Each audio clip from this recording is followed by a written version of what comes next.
Hey everybody, Bonez here, Bonez Garage, just bringing you up to date what's going on at the garage. So, got a next new project, 1967 Mercury Cougar. And I gotta say one thing, I love the front grille on these cars and I love the hideaway headlights. It is just so cool looking. This car is a real nice driver. Really is in very good condition. Little bit of surface rust underneath, but nothing major, nothing really bad, nothing that can't be fixed.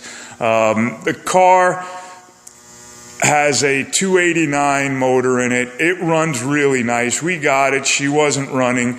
We opened up the hood, cleaned everything up, fixed everything, got her running nicely. Whoever worked on it before had the timing wrong, had the firing order wrong. The carburetor was all clogged. So got all that working, got the car running. Show you the interior. It's really actually in very nice condition in here. So the interior is really good. A lot of the gauges aren't working, so we're going to have to get all of the gauges working. It is a 4-speed car. So there are 3 pedals on the floor. See, 1, 2, 3, there they are.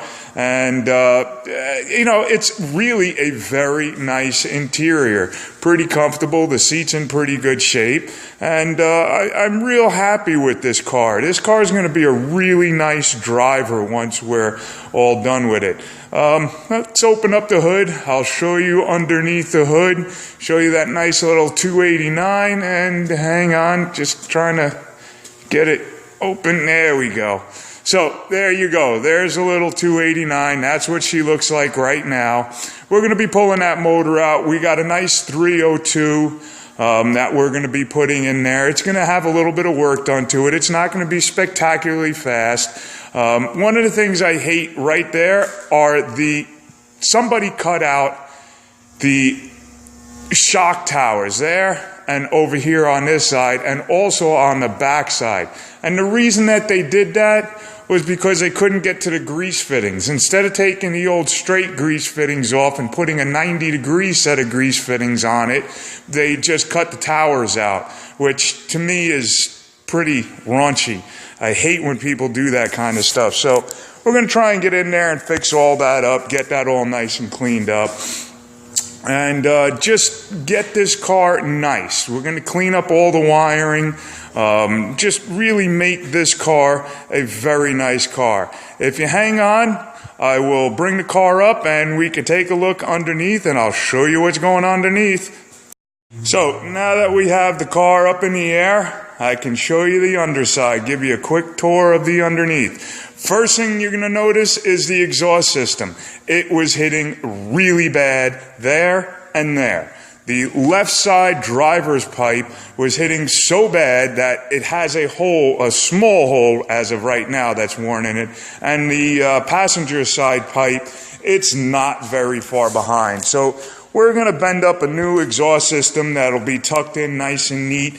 And he won't have the problems with it hitting the rear axle, hitting the ground, hitting pretty much everything that moves underneath this car. The next thing we're going to be doing when we get underneath here is we're going to be replacing all the front steering linkage. And we're going to go from tie rod to tie rod. Everything in between is going to be replaced. All the upper and lower control arms are going to be replaced. We're going to be taking the drum brakes off and converting it to a disc brake system. We're going to be changing out the front struts for the suspension, pulling the motor, and then we're going to go to the back, pull the whole rear end apart, replace all the bushings and the shackles and the U-bolts and redo all the braking system on this. It's going to be a 4-wheel disc brake setup.